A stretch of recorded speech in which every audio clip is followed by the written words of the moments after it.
Zamrznuté rameno nezamrzne samé od seba. Volám sa Roland Habara a špecializujem sa na bolesti pohybového aparátu, vrátane tetány a migrén.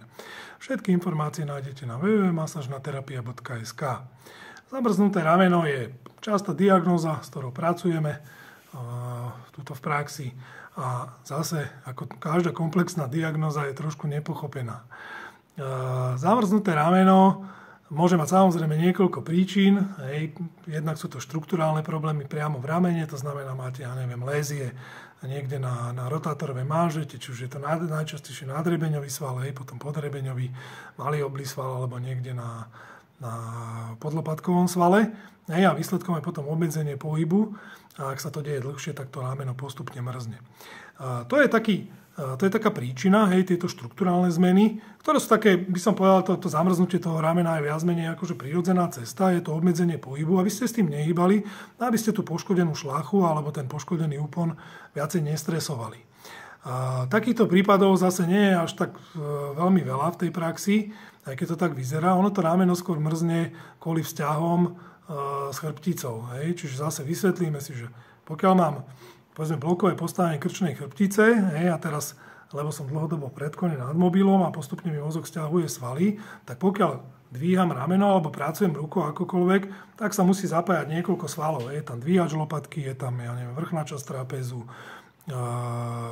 pracujú vám potom jednak svaly ramena, teda priamo rotátorové svaly, deltové. Ale to, čo je dôležité, je to, čo má vzťah ku chrbtici. Čiže je tam ako závesný systém vrchná časť trápezu, potom je tam zdvíhač lopatky a potom už sú hlboko uložené krčné svaly. No a teraz, pokiaľ zdvihnem ruku, aktivuje sa zdvíhač lopatky, ten je pripnutý až na lebku, aktivuje sa vrchná časť trápezu a vlastne začnú mi stláčať krčnú chrbticu. Ak tú krčnú chrbticu už mám blokovanú, týmto tu, tak tým zdvihom sa snažím vlastne, nie že snažím, ale vlastne zvyšujem napätie v krčnej chrbtici, čo ju viacej stláča. No a v niektorých prípadoch vám v tom mozog začne brániť. Keď už sú viacej poškodené platničky roztlačené, tak aby ste ich viacej nestlačali, tak vám obmedzí pohyb v ramene. No a ako to spraví? No, aby ste to rameno nezdvihli, aby ste teda hlavne nezdvihli ruku, tak vám obmedzí pohyblivosť cez malý oblý sval, alebo teda cez tú skupinu dole, malý oblý sval, veľký oblý sval, dokonca niekedy sa pripája až latissimus dorsi, to je taký veľmi silný, široký sval chrbta.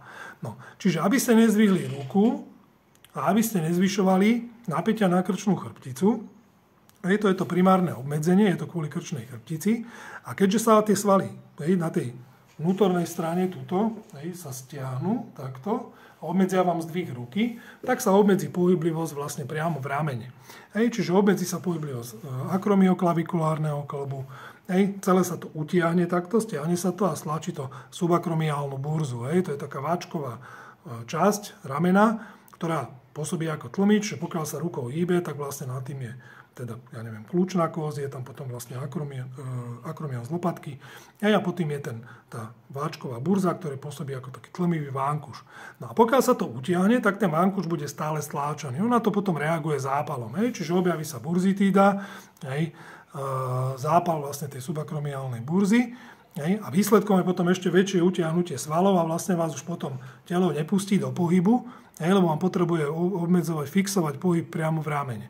No a toto je to, čo vedie teda k zmrznutému ramenu. Nakoniec to končí tak, že tú ruku už neodlepíte ani od tela skoro vôbec, možno 10-15 stupňov. A keďže sa tomu nerozumie, tak sa proste do ramena pichajú obstreky.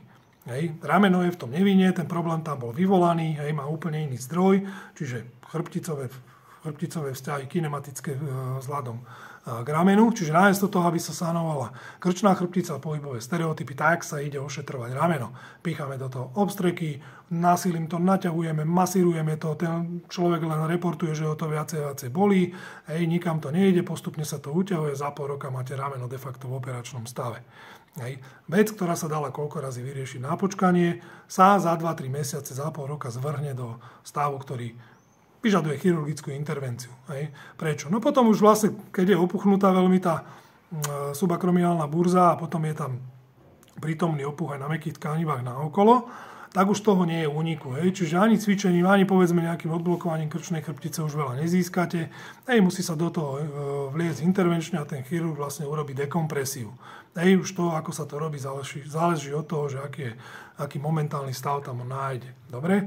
Takže zamrznuté rameno, najčastejšie v tej praxi to pekne vidno, príde človek, ešte nám povie, viete, začal ma boleť krk, a potom som zistil, že ma bolí rameno, mám obmedzený pohyb, a už som potom menej a menej mohol vlastne s tou rukou hýbať, ale kde si v pozadí tam vždy proste nájdeme nejakú súvislosť s krčnou alebo vrchnou časťou hrudnej chrbtice alebo ďalšími príslušnými vzťahmi.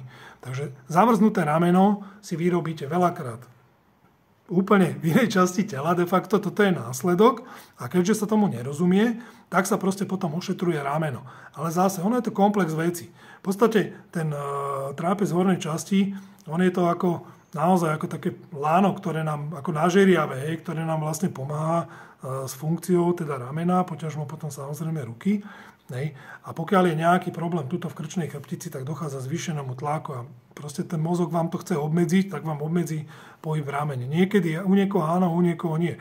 A ako náhle začnete zbadáte symptómy, čiže stúhnutosť ramena alebo nejaký problém pri pohybe, to už je neskoro, je najvyšší čas už to začať riešiť. Nie čakať, sypať obstreky a ja neviem čo, a za 3 mesiace, za pol roka už tou rukou ani ten najlepší terapeut neurobí nič. A ja som tu už mal praxi prípady, že som tým ľuďom povedal, budete potrebovať chirurgickú intervenciu. A potom zase som mal prípad, že chvála Bohu sa to podarilo, uvoľnili sme toto a tá rekonvalescencia bola rádovo v mesiacoch potom. Takže nepodceňovať. Zamrznuté rameno je na začiatku diagnóza, s ktorou sa dá krásne pracovať. Na jej konci je to potom už veľakrát naozaj veľmi problematické. Bolí to neskutočne a väčšina z toho potom aj tak musí končiť, ja neviem, intervenčne.